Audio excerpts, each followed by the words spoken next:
Indonesia takut Amerika? Malaysia susun rencana matang untuk dapatkan jet tempur siluman Su-57 lebih dulu.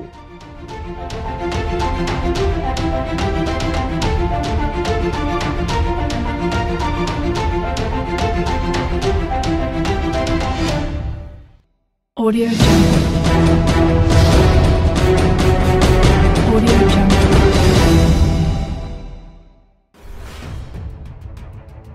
Di tengah dinamika geopolitik yang kian memanas di Asia Tenggara, persaingan dalam pengadaan alutsista semakin terlihat antara dua negara tetangga, Indonesia dan Malaysia. Isu terbaru yang tengah ramai diperbincangkan adalah ketertarikan Malaysia terhadap pesawat tempur siluman generasi kelima Rusia, Sukhoi Su-57. Sementara Indonesia dikabarkan masih terjebak dalam dilema terkait tekanan Amerika Serikat. Kondisi ini menimbulkan pertanyaan.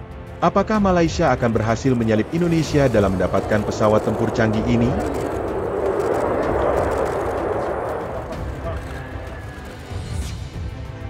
Su-57 merupakan salah satu pesawat tempur paling canggih di dunia saat ini, dilengkapi dengan teknologi stealth, kemampuan manuver luar biasa, serta dilengkapi dengan senjata canggih untuk menghadapi ancaman udara maupun darat.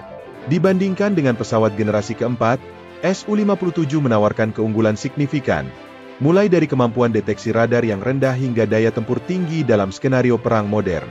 Bagi negara-negara yang ingin meningkatkan kekuatan udaranya, Su-57 menjadi salah satu pilihan menarik.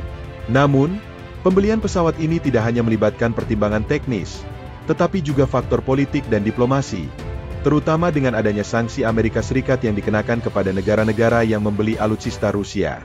Malaysia, yang juga bersaing di kancah kekuatan militer regional, tampaknya telah menyusun rencana matang untuk mendapatkan Su-57 lebih cepat dari Indonesia. Beberapa laporan menyebutkan bahwa Malaysia tengah aktif melakukan negosiasi dengan Rusia, mengingatkan bahwa negara ini memang memiliki sejarah kerjasama pertahanan dengan Moskow. Keinginan Malaysia untuk memperoleh Su-57 didorong oleh kebutuhan untuk memperkuat armada udara mereka, yang dianggap perlu pembaruan seiring dengan meningkatnya ketegangan regional dan global. Selain itu, Malaysia ingin memastikan bahwa mereka tetap kompetitif dalam hal kekuatan udara dibandingkan dengan negara-negara tetangga, termasuk Indonesia. Faktor politik juga memainkan peran besar dalam keputusan Malaysia. Berbeda dengan Indonesia yang lebih hati-hati karena tekanan dari Amerika Serikat, Malaysia tampaknya lebih terbuka dalam menjajaki pembelian alutsista dari berbagai negara, termasuk Rusia dan Cina.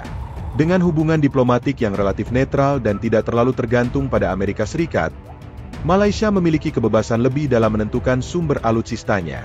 Sementara itu, Indonesia tampaknya lebih berhati-hati dalam mengambil keputusan terkait pembelian Su-57. Hal ini tidak lepas dari hubungan diplomatik dan militer Indonesia dengan Amerika Serikat. Washington dikenal kerap memberikan tekanan kepada negara-negara yang membeli alutsista dari Rusia melalui kebijakan sanksi CAATSA atau Countering America's Adversaries Through Sanctions Act, seperti yang terjadi pada Turki saat membeli sistem pertahanan S-400 dari Rusia. Meskipun Indonesia memiliki ketertarikan terhadap Su-57 dan telah menjalin hubungan baik dengan Rusia dalam pengadaan alutsista, Indonesia harus mempertimbangkan risiko terkena sanksi dari Amerika Serikat jika melanjutkan pembelian.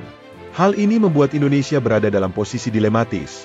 Di satu sisi, ingin memperkuat kekuatan udaranya dengan teknologi terkini, namun di sisi lain, khawatir akan konsekuensi ekonomi dan diplomatik yang mungkin terjadi jika melawan tekanan Amerika. Dengan ketertarikan Malaysia yang lebih jelas dan rencana yang lebih matang, Indonesia bisa saja tertinggal dalam memperoleh Su-57. Kompetisi alutsista di Asia Tenggara tidak hanya melibatkan aspek teknis, tetapi juga diplomasi dan peran strategis di kawasan. Malaysia, jika berhasil mendapatkan Su-57, akan meningkatkan kapabilitas udaranya secara signifikan dan menjadi salah satu kekuatan udara terkuat di kawasan. Hal ini tentu akan memberi tekanan kepada Indonesia untuk segera mengambil langkah strategis agar tidak tertinggal jauh. Namun, Indonesia tampaknya lebih memilih pendekatan yang hati-hati dengan memprioritaskan hubungan baik dengan Amerika Serikat dan sekutu-sekutu Barat lainnya. Di sisi lain, Indonesia juga telah mengembangkan kerjasama alutsista dengan negara-negara seperti Korea Selatan dan Prancis, yang mungkin dilihat sebagai alternatif untuk menyeimbangkan pengaruh tanpa bergantung pada Rusia. Jika Malaysia berhasil mendapatkan Su-57 lebih cepat dari Indonesia, ini akan mengubah dinamika kekuatan militer di kawasan. Jet tempur generasi kelima seperti Su-57 memiliki keunggulan signifikan dibandingkan pesawat tempur generasi keempat yang banyak digunakan oleh negara-negara di Asia Tenggara, termasuk Indonesia. Keputusan Malaysia untuk memperkuat angkatan udaranya juga dapat mendorong perlombaan senjata di Asia Tenggara, terutama di tengah meningkatnya ketegangan di Laut Cina Selatan. Negara-negara lain di kawasan mungkin akan terdorong untuk meningkatkan kemampuan pertahanan mereka untuk menjaga keseimbangan kekuatan. Bagi Indonesia, ketertinggalan dalam pengadaan Su-57 bisa menjadi tanda perlunya pendekatan yang lebih strategis dalam pengembangan kekuatan pertahanannya. Meski terjebak dalam dilema diplomatik, Indonesia harus memastikan bahwa keputusannya tetap sejalan dengan kebutuhan keamanan nasional.